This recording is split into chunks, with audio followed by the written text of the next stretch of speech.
Assalamualaikum warahmatullahi wabarakatuh. Here we go again. First thing first, I'd like to introduce myself. My name is ANDIKA WISESA from TRKK B class, Electro Department, cadet number 0820 001 107, attendance number 1. So today I'd like to tell you about beauty. What is beauty? Beauty may be skin deep, but if we were to take a closer look at our history, you would see that this term, beauty, has driven many a man to extreme lengths, even including war. Beauty is the stuff of legends, and more so when it comes to the question of definition. Why is someone more beautiful than another? The Cambridge Dictionary defines beauty as an attractive quality that gives pleasure to those who experience it or think about it, or a person who has this attractive quality. With that said, we can acknowledge beauty is, as the saying goes, in the eye of the beholder. An attractive quality does not therefore have to mean physical appearance. Beauty can be bestowed by someone's personality traits or even by an infectious giggle in a sudden moment's communication. Perhaps someone becomes beautiful to another due to a thoughtful deed or kind words. For the benefit of the popular perception of beauty, let's cover the physical traits of beauty. A red rose can be beautiful because of its gleaming red petals. A ball gown can be deemed beautiful due to its neat trim and gleaming silk material. Physical attraction is of course important for the survival of a species. Nature has engineered it that men are attracted to women so that we will reproduce. Women typically have softer features, almost unchanged from childhood. Biology, thus, with age has not taken completely away from that physical trait which makes adults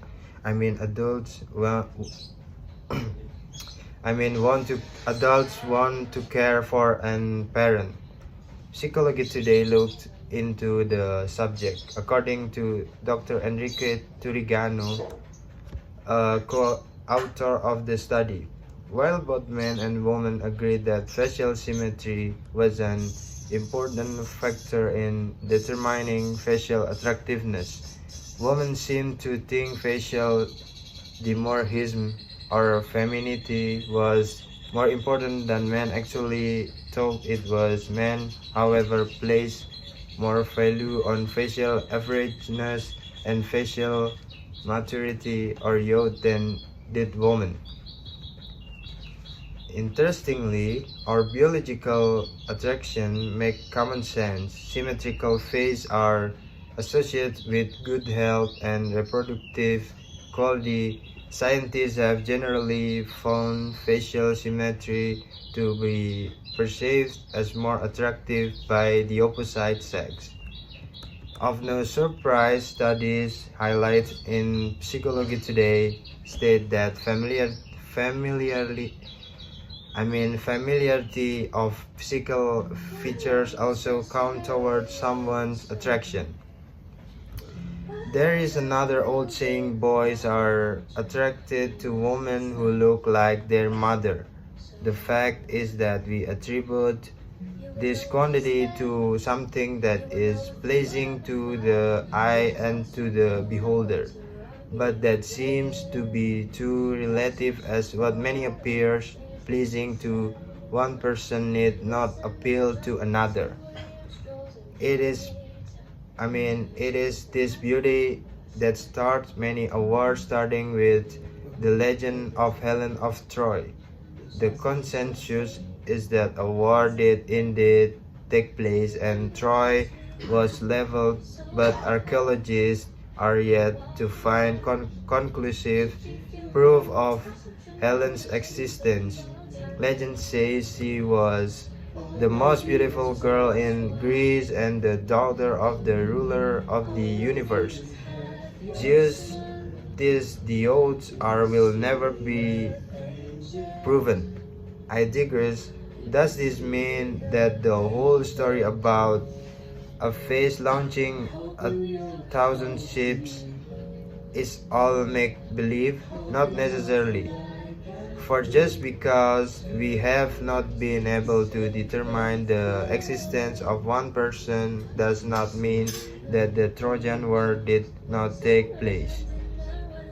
But we have other examples of real-life historical people who changed the course of human history with their beauty, such as Queen Cleopatra herself.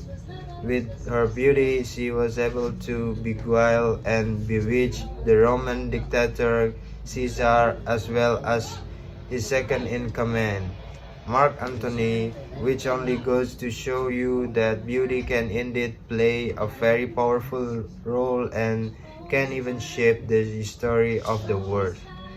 On the evidence of portrait coins struck by Cleopatra, philosophers such as Blaise Pascal assume her prominent nose was an element of the physical attraction with which she seduced Julius Caesar and Mark Antony, thus changing the course of the history of the world. Roman statesman Cassius Dio claims that when Julius Caesar 100 until 44 BC first met Cleopatra, she was a woman of surpassing beauty, and at the time 48 BC, when she was in the prime of her youth, she was most. But importantly, beauty often goes way beyond physical appearance and can rely on other facets such as power, wealth, and intellect. A recent archaeological survey turned up Cleopatra's sculpture as she would have looked, and it seems that she was not so beautiful looking. However, she was able to bring Rome crashing down before her with her intellect. Dr. Sarah B. Pomeroy, a social historian, claims among her peers that Cleopatra forged her powerful position with her intellectual capacity, strategic talent, and formidable wealth. Although beauty is in the eye of the beholder and may encompass attributes of physical, personality, social rank, and wealth, among others. In life, actually, the enjoyment can be in striving for a goal, the work put in to make your business grow, or to have a family of your own. Beauty is no different. A day at a spa is a very enjoyable trip where people will meet others and socialize. Beauty salons are no different, where typically women will enjoy socializing, having their nails polished and their hair styled in the name of beauty. An ancient quote is as valid today as in age gone by. People like you for your beauty. They love you for your imperfections. And actress Audrey Hepburn once wisely said, "The beauty of a woman is not in a facial mode, but the true beauty in a woman is reflected in her soul. It is the caring that she lovingly gives, the passion that she shows. The beauty of a woman grows with the passing years." This only goes to show you that beauty is so much more than about the admiration of physical features and the admiration of good looks. We should look at the beauty within someone which does not fade with age or depend on an accident of birth. The beauty within does not helplessly decay like the body we're born with. Okay, that's all that I can inform to you all about beauty. I hope you enjoy this video. So see you next time. Goodbye.